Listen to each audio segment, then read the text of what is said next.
سورہ النساء کی آیت نمبر 78 میں اینما تکونو، تم جہاں کہیں پر بھی ہو، یدرککم الموت، موت تمہیں آ کر رہے گی، وَلَوْ كُنْتُمْ فِي بُرُوجٍ مُشَيَّدَةٍ، چاہے تم اپنے آپ کو مضبوط قلعوں میں بھی بند کر لو نا، موت وہاں بھی تمہیں آ جائے گی۔ موت سے کوئی بھاگ نہیں سکتا۔ یعنی دنیاوی طور پہ کوئی شخص مضبوط قلعے میں آ جائے کہ مجھے کو مارنے کے لیے اندر نہیں آئے گا، سر باہر سے تو اندر آنے کی ضرورت نہیں ہے، اندر جو کچھ آپ کے اندر ہے وہ آپ کو مارنے کے لیے کافی ہے۔ Heart failure, kidney failure, cancer, کوئی بھی بیماری لگ سکتی ہے۔ باہر کی ٹریفک کو تو کسی حد تک آپ مینج کر سکتے ہیں، لیکن جو اندر چل رہا ہے وہ تو اتنا کمپلیکس نظام ہے کہ ذرا سی بھی آپ کی صرف جو سیلز کی خلیوں کی ڈسٹریبیوشن ذرا سی بھی ڈسٹرب ہو جائے کینسر بن جاتا ہے۔ اس کے اوپر کسی کا کنٹرول ہے؟ کتنی ینگ ڈیتھ آپ آئے دن سنتے رہتے ہیں۔ 25 سال کا لڑکا تھا جی، 30 سال کا لڑکا تھا جی، ہارٹ فیلئر سے مر گیا جی۔ یہ بھی جو عفنان بھائی بتا رہے تھے، ان کے دوست سحری کر کے سوئے اٹھے ہی نہیں، 27-28 سال عمر ہے۔ تو وہ اللہ تعالیٰ نے ہر شخص کو جو ٹائم دیا ہے وہ، لہذا جس طرح اللہ کو ایک ماننا ضروری ہے نا، اور اس میں کوئی شک نہیں ہے ایک ایمان والے شخص کے لیے، اس طرح بالکل اس طرح یہ ماننا ضروری ہے کہ جو رات باہر ہے قبر کی وہ اندر نہیں ہے، اور جو اندر ہے وہ باہر نہیں ہو سکتی۔ ایک لمحے، قرآن میں کئی جگہ یہ ٹاپک ہے کہ جب موت آئے گی ایک لمحے نہ آگے ہوگی نہ پیچھے۔ پھر سورہ آل عمران کے کانٹیکسٹ میں تو اللہ تعالیٰ نے یہاں تک فرمایا، جب منافقین نے کہا نا کہ ہم نے اپنے بھائیوں سے کہا تھا کہ غزوہ احد میں نہ جاؤ، نہ یہ جاتے اور نہ یہ قتل ہوتے، تو اللہ تعالیٰ نے فرمایا اس طریقے سے کوئی موت ٹال سکتا ہے؟ تم لوگ بھی جو اپنے گھروں میں بیٹھے ہوئے ہو نا، اور تمہاری جان بخشی ہو گئی ہے، تم یہ سمجھ رہے ہو کہ قتال میں نہ جانے کی وجہ سے تم بچ گئے ہو، اگر تمہاری موت بھی اللہ نے مقدر کی ہوتی تو تم خود بخود اپنی مقتل گاہوں کی طرف کھینچے چلے آتے۔ اور اس کو سپورٹیو حدیث ہے صحیح مسلم کی، نبی علیہ السلام نے غزوہ بدر سے ایک دن پہلے زمین پہ لکیریں کھینچی تھی، کل یہاں پہ ابو جہل کی لاش پڑی ہوگی، کل یہاں پہ عتبہ کی لاش پڑی ہوئی ہوگی، اور صحابہ کرام کہتے ہیں اللہ کی قسم اگلے دن ہم نے ان کی لاشیں ایگزیکٹ انہی جگہوں پہ دیکھی۔ یعنی اللہ تعالیٰ نے اپنے نبی کو وحی کے ذریعے بتا دیا تھا کل یہاں پہ لاشیں پڑی ہوں گی، تو وہ اللہ نے ان کا موت کا وقت مقرر کیا ہوا تھا نا، اور نبی علیہ السلام کو بتا دیا، آپ نے اپنی امت تک وہ پیغام پہنچا دیا۔ یہاں پہ اگر وہ کہتا بھی ہے نا جی کہ جی وہ جی جیڑی رات قبر چاہیے وہ باہر نہیں، جیڑی باہر ہے وہ اندر نہیں ہے، یہ اکثر وہ بدماش گنڈے اور ڈان کہہ رہے ہوتے ہیں جو قاتلانہ حملے میں اپنے دوسرے جو مقابل ڈانوں سے بچ جاتے ہیں نا، تو پھر وہ کہتے ہیں اور جی جیڑی لہی ہے نا جی وہ تے پوری کرنی ہے نا جی، انج تے نہیں کو مار سکتا۔ پھر ساتھ یہ بھی جملہ بولیں گے کہ جی وہ جو ہے نا مارنے والے سے بچانے والا جو ہے وہ ذات بڑی ہے۔ او بھئی مارنے والے بھی اللہ کی ذات ہے، بچانے والی بھی اللہ کی، کوئی بڑی نکی نہیں ہے، ایک کی ذات ہے جو مارتی بھی ہے بچاتی بھی ہے۔ لیکن ظاہر وہ اس کانٹیکسٹ میں کہہ رہے ہوتے ہیں کہ کوئی شخص کسی کو نہیں مار سکتا، تو بالکل ٹھیک ہے۔ اب اس کے بعد ہونا تو چاہیے اس کی بقیہ کی زندگی پھر دین کے مطابق گزرے۔ بقیہ یہ ہوتا ہے کہ وہ پھر 4-5 گنڈے اور اکٹھے کر کے اپنا بدلہ اتارتا ہے اپنے مخالف سے، یہ رزلٹ نکالتا ہے اس سے۔ حالانکہ جو یہ شخص کہہ رہا ہے کہ جو رات قبر میں ہے وہ باہر نہیں، اور جو باہر ہے وہ اندر نہیں، اس کے بعد پھر اس کی زندگی چینج ہونی چاہیے نا، اسے اپنی موت اتنی سامنے دیکھ کے اسے اپنی آخرت کی تیاری کرنی چاہیے نا۔ لیکن وہ سورۃ الانعام میں ہے، اللہ تعالیٰ نے تو اس سے بھی بڑی بات کی ہے کہ جو نافرمان لوگ ہیں نا، اگر ہم انہیں دنیا میں دوبارہ بھی بھیج دیں نا تب بھی یہی کام کریں گے۔ یہ ہم نے سر خود دیکھا ہے، یہ آبزرو کیا۔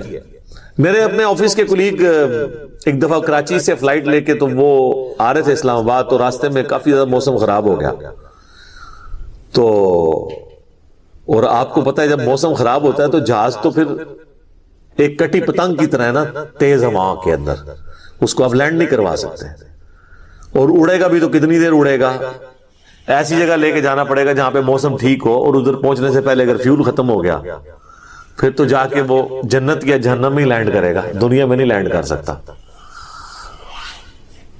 تو وہ کہتے ہیں کہ جی بس جو لینڈنگ سے تھوڑی دیر پہلے ہی موسم خراب ہو گیا، تو وہ پھر جہاز دوبارہ اٹھا لیا اس نے، پائلٹ نے، لیکن وہ جہاز قابو میں نہیں آ رہا تھا۔ اور آپ کو پتا ہے وہ پھر اچانک جو ہے نا کافی زیادہ گہرائی پہ وہ نیچے آتا ہے جہاز، یعنی ہوا میں اگر وہ سپوز تقریباً یہ 747 تو 10 کلومیٹر ہائٹ تک اڑتا ہے، تو وہ ایک کلومیٹر 1 سیکنڈ میں ایک دم نیچے آتا ہے۔ وہ جب ایک دم نیچے آتا ہے نا تو وہ ظاہر ہے کہ اگر آپ نے سیٹ بیلٹ نہیں باندھی ہوئی تو آپ جا کے تو جہاز کی چھت سے جا کے لگیں گے، تو وہ بیلٹ پہلے بندھوا لیتے ہیں، اور پھر وہ اتنی زور سے کانپتا ہے۔ یہ تو میں نے خود بھی چائنا کی فلائٹ میں ایئر پاکٹس آتی ہیں پاکستان سے چائنا جاتے ہوئے، اتنی زور سے کانپتا ہے وہ جہاز کہ لگتا ہے کہ وہ یہ ابھی ٹوٹ جائے گا، ٹکڑے ٹکڑے ہو جائے گا، کیونکہ وہ ویسے تو انہوں نے ظاہر ہے وہ ہمارے علماء کرام نے تو نہیں بنایا ہوا کہ ناخالص ہو، وہ یعنی بڑا صحیح ڈیزائن کیا ہوتا ہے انجینئرز نے، اور اس کے اندر پوری ایک شاک ابزارو کرنے کی صلاحیت ہوتی ہے، وہ ہلتا بھی رہنا، وہ ٹوٹتا نہیں ہے، اس میں کافی ٹرسز لگا کے لچک موجود ہوتی ہے۔ بہرحال پھر بھی جو بندہ اندر بیٹھا ہوا ہے اس کو تو یہ سارے لوگ تو سائنسدان تو نہیں بیٹھے ہوتے، اور لگتا ہے کہ جناب ابھی جان گئی کہ، تو وہ جناب وہ کہتے ہیں کہ جی یعنی اس طرح لوگ کلمے پڑھ رہے تھے اور جناب چیخو پکار استغفر اللہ، جیسے کہ ابھی اگر اللہ نے ان کو دوبارہ بھی دنیا میں بھیج دیا، کیونکہ اب تو ان کے آخری وقت قریب آیا ہوا تھا نا، وہ تو یہ کنکلوڈ کر لیا، تو یہ اب جاتے ہی جو ہے نا ادھر سے مطلب سیدھا گھر نہیں جائیں گے، یہ مسجد میں جا کے پہلے وہ سنت والے 2 نفل پڑھیں گے جو سفر سے واپسی میں پڑھے جاتے ہیں، اور جتنی بے پردہ عورتیں اتریں گی یہ اتر کے اب جا کے پردہ یعنی وہ بلکہ یہ جہاز میں بیٹھی ہوں گی اور موبائل پہ کہیں گی کہ جی برقع جو ہے خرید کے لے کے آؤ، ادو تک میں لینا ہی نہیں جہاز تو جدو تک کہ منو کو برقع نہیں دے گا، ٹھیک ہے نا جی۔ اور جو ہے نا وہ نماز کا ٹائم ہوا ہے تو وہ جہاز میں پہلے نماز پڑھیں گے تب نیچے اتریں گے، لیکن ایسا کوئی نہیں ہوتا، اس ٹائم چیخیں ہوتی ہیں اور لگتا ہے کہ جناب گئے کہ گئے۔ تو وہ کہتے ہیں خیر وہ سٹیبل ہوا، وہ سیالکوٹ لے گئے اس جہاز کو، تو وہ جب اتارا تو جناب اب لوگ چیخو پکار کر رہے ہیں جی ہمیں جہاز سے باہر نکالیں، لیکن جہاز کا تو اصول ہے، وہ کہتے ہیں نہیں جی جدھر کی سواری ہے وہی اتاریں گے، تھوڑی دیر ریسٹ کریں گے، جب موسم ٹھیک ہو تو دوبارہ اڑیں گے۔ اب جو موت سامنے دیکھ کے ایک مرتبہ سے لینڈ کیا ہو، وہ کہتا ہے جی جناب تو وہ بتا رہے تھے کہ جہاز میں جناب انہوں نے منتیں کی، اب لاہور کی سواریاں تھیں جو وہ بھی کہہ رہی ہیں کہ جی آپ ہمیں یہاں پہ اتار دیں، اسلام آباد پشاور کی سواریاں بھی تھی، وہ کہہ رہی تھی سیالکوٹ سے جناب ہم، کئی لوگوں نے کہا اسی پیدل چلے جائیں گے جناب، سانو لاؤ ہوئے تھے جہاز تو لاؤ تلے، ٹھیک ہے۔ تو وہ لیکن ان کا ایک اصول ہوتا ہے، وہ انہوں نے یہ چیک کیا کہ بھی جو سیالکوٹ کے یا قریبی علاقوں ان کو تو اجازت دے دی، لیکن دور ان کو کہا نہیں جناب آپ کو چھوڑ کے آئیں، وہ کہتے ہیں جناب مہربانی کرو سانو چھوڑ کے نہ ہو۔ تو اس طرح موت کا یعنی روب طاری ہوا ہوتا ہے۔ تو یہ یعنی بات کرنا آسان ہے، جب موت سامنے آتی ہے نا بڑے بڑے لوگ، اور یہ سورۃ النام میں جو اللہ تعالیٰ نے فرمایا نا کہ ہم انہیں دنیا میں دوبارہ بھیج دیں یہی کام کریں گے، تو یہ کرنا شروع ہو جاتے ہیں نا۔ میں خود اسلام آباد میں پشاور موڑ جو ہے نا G8 مرکز، اس پشاور موڑ بھی کہتے ہیں، جس طرح G9 مرکز اسلام آباد میں اسے کراچی کمپنی کہتے ہیں، تو ادھر میں ایک دفعہ ایک ٹیکسی میں نے لی، تو وہ ٹیکسی والے سے میری ڈسکشن شروع ہوئی، تو وہ کہنے لگا جی مجھے تو اللہ تعالیٰ نے نئی زندگی دی ہے، کہتا ہے جی میں ادھر ہی کھڑا ہوا تھا تو پیچھے سے ایک بڑا ٹریلا آ کے چڑھ گیا، یہ ٹریلے آپ کو پتا کس سپیڈ پہ چل رہے ہوتے ہیں، یہ بڑے بڑے جو ڈیمپرز جن کو ڈیمپر کہتے ہیں، اور کہتا ہے جی میں تو گھر والے بھی آ کے بس سارے رشتہ دار کے کر کے مل کے جا رہے تھے، شفا انٹرنیشنل میں وہ کئی ہفتے تک وینٹیلیٹر کے اوپر رہا، وینٹیلیٹر پہ اس طرح کے جو لوگ ہیں بہت کم ہی ہوتا ہے کہ واپس آئیں، پھر آہستہ آہستہ ریکوری ہوگی، یعنی وہ تو موت کے منہ سے بلکہ نئی زندگی لے کے واپس آیا۔ تو میں نے اس سے پہلا سوال یہ کیا کہ اب تم مطلب زندگی کیسے گزار رہے ہو، نماز پڑھتے ہو، مسلمان ہو؟ کہتے کہ ٹائم لگ جاتے پڑھ لیتی ہے۔ تو میں نے کہا صدق اللہ العظیم، اللہ نے سچ فرمایا، اگر ہم انہیں دنیا میں دوبارہ بھی بھیج دینا پھر یہ وہی کام کریں گے جو یہ کرتے رہے۔ تو اتنا قریب سے بھی موت کو دیکھ کر لوگ جو ہے نا وہ پھر بھی یہ باز نہیں آتے اپنے حرکتوں سے۔ موت بہت بڑی حقیقت ہے، کاش اس پہ ہمارا ایمان بھی اس لیول کا ہو تو پھر انسان کا قبلہ درست رہتا ہے۔ آپ دیکھیں سورہ البقرہ کے سٹارٹ میں اللہ تعالیٰ نے جو ذکر کیا ہے اہل ایمان کا، اس میں کیا فرمایا؟ والذین یؤمنون بما انزل الیک، وہ ایمان لاتے ہیں جو اے نبی تمہاری طرف نازل ہوا، وما انزل من قبلک، اور جو نازل ہوا تم سے پہلے، اس پہ ایمان رکھتے ہیں، وبالآخرۃ ہم یوقنون، اور آخرت پہ یقین رکھتے ہیں۔ آخرت کے لیے ایمان کا لفظ بھی کافی نہیں، اللہ نے سمجھا یقین، کیونکہ قبلہ تبھی درست ہوتا ہے جب انسان کو پتا ہو کہ میں نے مر کے کسی کے حضور اکاؤنٹیبل ہونا ہے، جواب دہ ہونا ہے۔ آج یہ جتنے لوگ کہتے ہیں نا جی جو قبر سے باہر رات ہے وہ اندر نہیں، جو اندر ہے وہ باہر نہیں ہے، یہ صرف ان کی منہ شگافی ہیں۔ واقعی اگر ان کا یقین ہو تو حرام خوریاں کر رہے ہو، لوگوں کا مال ناحق طریقے سے ہڑپ کر رہے ہو، اللہ تعالیٰ کے حقوق کو پامال کر رہے ہو، ماں باپ کے ساتھ بے سلوکی والا معاملہ کر رہے ہو، بیوی بچوں پہ ظلم کر رہے ہو، بہن بھائیوں کی جائیداد دبا رہے ہو، معاشرے کے لیے ناسور بنے ہوئے ہو، ایسے لوگ نہیں، پھر تو ان کو بالکل سیدھا ہو جانا چاہیے۔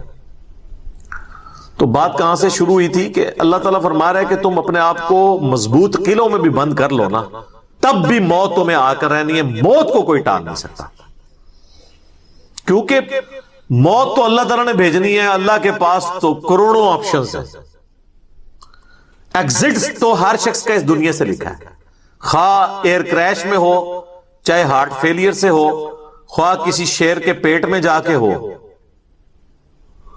خواہ کڈنی فیلئر سے ہو، خواہ کسی روڈ ایکسیڈنٹ میں ہو، ہر بندے نے دنیا سے جانا ہے اور وہ طے ہے، اس سے آگے پیچھے نہیں ہوگا۔ البتہ جو قاتل کو ہم سزا دیتے ہیں اس لیے کہ قاتل جو ہوتا ہے اس کو اللہ تعالیٰ نے یہ کام کرنے سے منع کیا ہوا، وہ اس کی وجہ سے اسے سزا دی جاتی ہے، اس وجہ سے نہیں کہ وقت سے پہلے اسے قتل کر اس نے مار دیا، کیونکہ اس نے مارا اپنی ویل سے ہے، نافرمان، اس کی تو موت آنی تھی، اور اللہ تعالیٰ کو تو اپنے علم سے یہ بھی پتا ہے کہ کس نے کیا کرنا ہے، لیکن اللہ نے کسی کو پابند نہیں اپنے علم کا کیا کہ تو نے یہ کرنا ہے، بلکہ اللہ نے مستقبل کو فورس ہی خود ہی کیا ہوا ہے۔ جس طرح ایک استاد جب کسی نالائق شاگرد کو پیپروں سے ایک ہفتہ پہلے کہتا ہے کہ پتر تو فیل ہو جائے، اور وہ فیل ہو بھی جائے، تو اس استاد کو آگے نہیں گلہ کر سکتا ہے وہ اسٹوڈنٹ کے، سر جی تہاڈی زبان بڑی کالی ہے، تسی کیا سی تاں میں فیل ہوئے، میں نے بڑی محنت کی تھی، نہیں۔ تو اللہ تعالیٰ کو تو ڈیوائن علم بڑا کامل ہے، وہ مستقبل کے بارے میں فورس ہی کرتا ہے۔ اب رہا یہ معاملہ کہ اللہ نے ہمیں اس آزمائش میں ڈالا کیوں ہے، تو وہ اللہ نے اس کو بین کر دیا، لا یسأل عما یفعل، اللہ کو کوئی نہیں پوچھ سکتا کہ اس نے یہ کیوں کیا، وہم یسألون، اور اللہ ہر ایک کو پوچھے گا۔ تو ابھی تو فی الوقت اللہ نے جس امتحان میں ڈالا ہے اس میں آپ نے گیون سرکمسٹانسز میں پرفارم کرنے کی کوشش کرنی ہے۔ ہماری ایک اکیڈمی کے بڑے قریبی ہمارے ممبر عمر بھائی فوت ہو گئے آلموسٹ 37 ایئرز کی ایج میں، اللہ تعالیٰ ان کی مغفرت کرے، اور ماشاءاللہ انہوں نے اپنی ینگ ایج کے اندر اپنے عقیدہ توحید کی اصلاح کی، اپنے گھر والوں تک اصلاح پہنچائی، اپنے والدین تک پہنچائی۔ خوش قسمت ہوتے ہیں وہ لوگ جو جوانی میں خود بھی توبہ کرتے ہیں اور اپنے بوڑھے 70-80 سال کے ماں باپ جو روایتی دین کو، قبر پرستی کے دین کو لے کے چل رہے ہوں، بزرگ بابوں کے دین کو، ان کو بھی وہ اپنے ساتھ اس رائے حق پہ لانے میں کامیاب ہو جائیں، یہ نصیب والوں کا حصہ۔ تو ان میں سے ایک ہمارے وہ عمر بھائی بھی تھے، ان کا جنازہ بھی آپ کو پتہ ہے میں نے پڑھایا تھا، جیلم کی تاریخ میں چند بڑے جنازوں میں سے تھا، وہ ہزاروں لوگ اس میں شریک تھے۔ تو ان کی اچانک ڈیتھ ہوئی ہارٹ فیلئر سے۔ ینگ ایج میں اگر کسی کو ہارٹ اٹیک ہو تو یہ چانس ہوتے ہیں کہ اس کا ہارٹ فیل ہو جائے گا، کیونکہ ہارٹ ریئیکٹ کرتا ہے، بوڑھا بندہ پھر بھی سروائیو کر جاتا ہے۔ تو مجھے صحیح طرح یاد ہے کہ وہ ان کا ہارٹ فیل ہونے سے کچھ عرصہ پہلے کی بات ہے، 2017 میں جب میرے پہ پہلی دفعہ مرڈر اٹیمپٹ ہوئی 28 اکتوبر کو، اور اس میں میرا کافی خون بھی ضائع ہوا، کافی زیادہ زخم آیا، آپ لوگوں کو پتہ ہے۔ تو اس کے بعد میں عمر بھائی کے پاس ایک دفعہ گیا، ان کے شاپ پہ، ان کی فرنیچر کا بہت بڑا کاروبار ہے جیلم میں۔ تو میں نے گپ شپ شروع ہوئی تو مجھے کہتے ہیں علی بھائی میں چاہ رہا ہوں آپ کے لیے نا کوئی باڈی گارڈ رکھ دیتے ہیں۔ تو میں اس کی پیمنٹ کر دیا کروں گا. تو میں نے ان کو کہا کہ میرے بھائی آپ کا ابھی تک یہ یقین کامل نہیں ہوا کہ موت کو کوئی ٹال نہیں سکتا. تو پھر میں نے ان کو یہی آیات کوٹ کی تھی کہ اپنے آپ کو مضبوط، اینما تکونوا یدرککم الموت ولو کنتم فی بروج مشیدہ، تم جہاں کہیں بھی ہو موت تمہیں آ کے دبوچ لے گی، خواہ اپنے آپ کو مضبوط قلعوں میں بھی بند کر لو. تو میں نے ان کو بھی یہ بات سمجھائی. میں نے کہا میرے بھائی باہر کی ٹریفک کو تو آپ کنٹرول کر سکتے ہیں، کسی حملہ آور کو تو آپ روک سکتے ہیں، اندر جو اتنی کمپلیکس ٹریفک ہے، روزانہ میرا دل 1,00,000 دفعہ دھڑک کر 10,000 لیٹر خون پمپ کرتا ہے میری نسوں میں، اس ٹریفک کو کون کنٹرول کر سکتا ہے؟ 25 دفعہ ڈیلیسس کرتے ہیں روزانہ میرے گردے، یہ کام کرنا چھوڑ دیں، اس کو کون کنٹرول کر سکتا ہے؟ 23,000 دفعہ آلموسٹ پھیپڑے سانس اندر کرتے ہیں، اتنی دفعہ باہر کرتے ہیں. اب تو یہ کورونا کی وجہ سے لوگوں کو پوچھے نظر ان کو سانس لینا کتنا مشکل ہو رہا ہے، ریکوری ہوتے بھی کئی مہینے لگتے ہیں. یہ سانس ہمیں خود لینا پڑ جائے نا یاد کر کے، ایک دن نہیں آپ سانس لے سکتے. 12,000 دفعہ ہماری یہ پلکیں جھپکتی ہیں، اور یہ اگر آپ کو روزانہ یوں کرنی پڑ جائے تو بس پھر آپ کوئی اور کام نہیں کریں گے. کے نزدیک مہینوں کی گنتی 12 ہے. اللہ تعالیٰ کی کتاب میں، لوح محفوظ میں، اللہ تعالیٰ کے بنائے ہوئے ڈیوائن پلان کے اندر، یوم خلق السماوات والارض، جب سے اللہ تعالیٰ نے آسمانوں اور زمین کو پیدا کیا ہے مہینے 12 ہیں. اور یہ دیکھیں 12 مہینے آلموسٹ سارے کیلنڈرز میں چل رہے ہیں، چاہے لیونر ہو، سولر ہو، اس کے علاوہ بھی جو کیلنڈرز ہیں ان کے اندر. منہا اربعۃ حرم، ان میں سے 4 حرمت والے ہیں، جو میں نے بتایا بخاری مسلم میں آ گیا. 4 مہینے ذی قعدہ، ذوالحجہ اور محرم، اور اس کے بعد پھر بعد میں رجب. یہ 3 کنسیکٹیو ہے ایک الگ سے. ذالک الدین القیم، یہ ہے اللہ تعالیٰ کا قائم کردہ دین، یہ اللہ تعالیٰ کی شریعت ہے. فلا تظلموا فیہن، تو اس میں ظلم نہ کرنا ان مہینوں میں، انفسکم، اپنے آپ پر. یعنی شریعت نے جو پابندیاں ان مہینوں میں لگائی ہیں اسے آپ نے وائلیٹ نہیں کرنا. سب سے بڑی پابندی یہ تھی کہ آپ نے ان مہینوں میں جنگ نہیں کرنی. ایون جنگ صفین روک دی گئی تھی حرمت والے مہینے کی وجہ سے. اب تو ایسے کوئی خیال ہی نہیں ہوتا، یعنی کہیں اسلامی حکومتوں کو خیال ہی نہیں ہوتا کہ یہ جو اپنی جنگیں یا آپریشنز لانچ کر رہے ہیں یہ حرمت والے مہینوں میں ہے بھی ہے یا نہیں. ان چیزوں کا خیال نہیں رکھا جاتا. اس میں ایک پلی مل جاتی ہے جو ساتھ ہی ذکر آ رہا ہے کہ اگر کافر یا اسلام کے دشمن آپ کے اوپر جنگ مسلط کر دیں حرمت والے مہینے میں، تو پھر آپ نے یہ نہیں کہنا کہ اس مہینے میں ہم نہیں لڑتے لہذا ہمیں مار دو. نہیں، پھر آپ نے لڑائی کرنی ہے. اس کا وبال ان کافروں پر ہوگا، ان باغیوں پہ ہوگا. وقاتل المشرکین کافہ، اور جنگ کرو مشرکین کے ساتھ پورے زور کے ساتھ. کما یقاتلونکم کافہ، جس طرح کہ وہ سب کے سب تمہارے ساتھ جنگ پر آمادہ ہوتے ہیں، تم بھی پوری اپنی تسلی کرو. وَاعْلَمُوا، اور جان لو، ان اللہ مع المتقین، بے شک اللہ تعالیٰ تقوی کی روش اختیار کرنے والوں کے ساتھ ہے. جو اللہ تعالیٰ کی شریعت کی پابندی کرنے والے لوگ ہیں ان کے ساتھ ہے اللہ تعالیٰ، جو اللہ سے ڈرنے والے ہیں. انما النسیء زیادۃ فی الکفر، حرمت والے مہینوں کو ہٹا دیتے ہیں اور اضافہ کرنا ہے کفر میں. زیادۃ فی الکفر یضل بہ الذین کفروا، اور اس کے ذریعے گمراہ کیے جاتے ہیں وہ لوگ جو کافر ہیں. وہ جو میں نے بتایا یہ مہینوں کی گنتی آگے پیچھے کرتے تھے وہ ساتھ آ بھی جائے گا. یحلونہ عاما ویحرمونہ عاما، حلال کر دیتے ہیں ایک مہینے کو ایک سال اور حرام کر دیتے ہیں اس کو دوسرے سال. وہ کیوں کرتے ہیں؟ گنتی پوری کرنے کے لیے.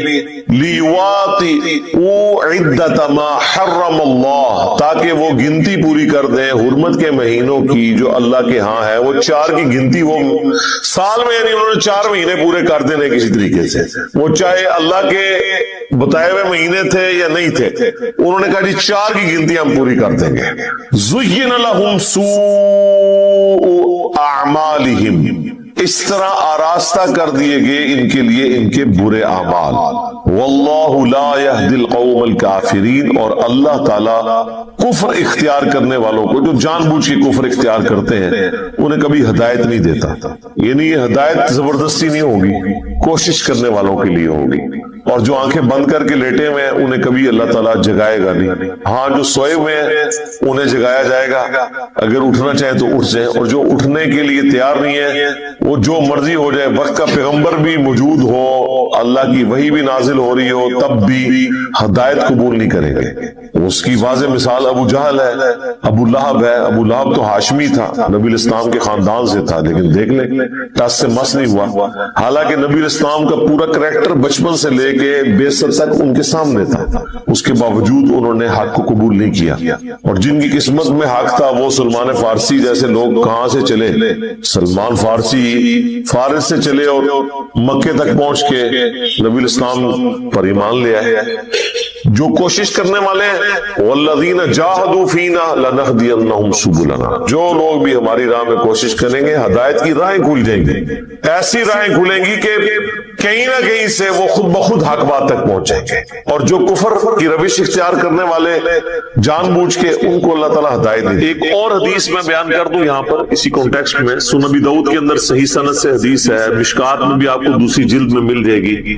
اللہ تعالیٰ کے جو اسماء اور ناموں کے اعتبار سے اسماء اعظم جو اللہ کے بڑے نام ہیں جن کی وجہ سے اگر اللہ کی طرف رجوع لایا جائے تو دعا کی قبولیت ہوتی ہے، اس حوالے سے سنن ابی داؤد میں ایک حدیث ہے کہ نبی صلی اللہ علیہ وآلہ وسلم نے فرمایا کہ اللہ تعالیٰ کے جو اسماء اعظم ہے جسے ہم یہ اسم اعظم بھی کہتے ہیں، وہ قرآن حکیم کی 2 آیات کے اندر ہے. ایک سورۃ البقرہ کی اور ایک سورہ آل عمران. سورۃ البقرہ کی آیت ہے وَإِلَٰهُكُمْ إِلَٰهٌ وَاحِدٌ لَا إِلَٰهَ إِلَّا هُوَ الرَّحْمَٰنُ الرَّحِيمُ. اب اس میں ظاہر ہے پتہ چل گیا کون سے اسماء ہیں. اللہ آ گیا، الرحمن الرحیم، لا الہ الا اللہ بھی آ گیا. اور پھر آپ علیہ السلام نے آل عمران میں شروع کی آیات تلاوت کی، الف لام میم اللہ لا الہ الا هو الحی القیوم. تو الحی اور القیوم یہ بھی اسماء اعظم ہے، اور حروف مقطعات بھی اس کے اندر آ گئے. جامعہ ترمذی میں ایک حدیث ہے 593 نمبر انٹرنیشنل نمبر کے مطابق، ایک شخص نے دعا میں جلدی کی اور اللہ تعالیٰ کی حمد کے بغیر ہی دعا کرنی شروع کر دی اور درود شریف بھی نہیں پڑھا.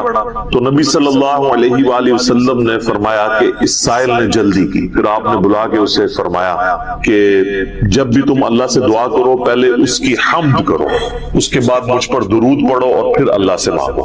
اتنے میں ایک اور شخص آیا، اس نے خود بخود یہی عمل کیا، وہ ابن مسعود تھے رضی اللہ تعالیٰ عنہ. تو نبی علیہ السلام نے فرمایا سل تعطا، سل تعطا، تو مانگ تجھے دیا جائے گا، تو مانگ تجھے دیا جائے گا. تو دعاؤں کا پروٹوکول یہ ہے کہ جب بھی آپ دعا کریں پہلے اللہ کی حمد بیان کرنی ہے اور حمد میں اسماء اعظم اور اس کے بعد درود شریف. تو کوشش کریں کہ آپ یہ 2 آیات یاد کریں. سنن ابی داؤد کے اندر اسماء اعظم جو ہے وہ موجود ہے، مشکات کے اندر بھی یہ 2 آیات یاد کر لیں. ایک تو حدیث میں اس کا ذکر آ گیا، دوسرا قرآن کے اندر یہ موجود ہے وَإِلَٰهُكُمْ إِلَٰهٌ وَاحِدٌ لَا إِلَٰهَ إِلَّا هُوَ الرَّحْمَٰنُ الرَّحِيمُ. یہ سورۃ البقرہ اور سورہ آل عمران. الف لام میم اللہ لا الہ الا هو الحی القیوم. ان 2 صورتوں کے اندر نبی علیہ السلام فرمایا کہ اللہ تعالیٰ کے اسماء اعظم موجود ہیں. تو یہ آپ پڑھ لیں، اس کے بعد آپ درود شریف پڑھ کے دعا مانگیں.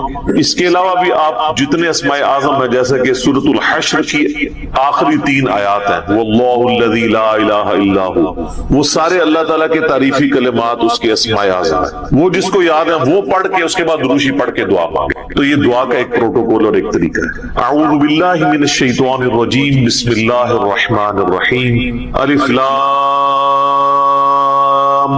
میم حروف مقطعات ہیں. اللہ اور اس کے محبوب صلی اللہ علیہ وآلہ وسلم کے درمیان یہ کوڈ ورڈز ہیں. اللہ لا الہ الا هو الحی القیوم اللہ ہی ہے کہ جس کے سوا کوئی معبود نہیں، وہ الحی ہے اور القیوم ہے۔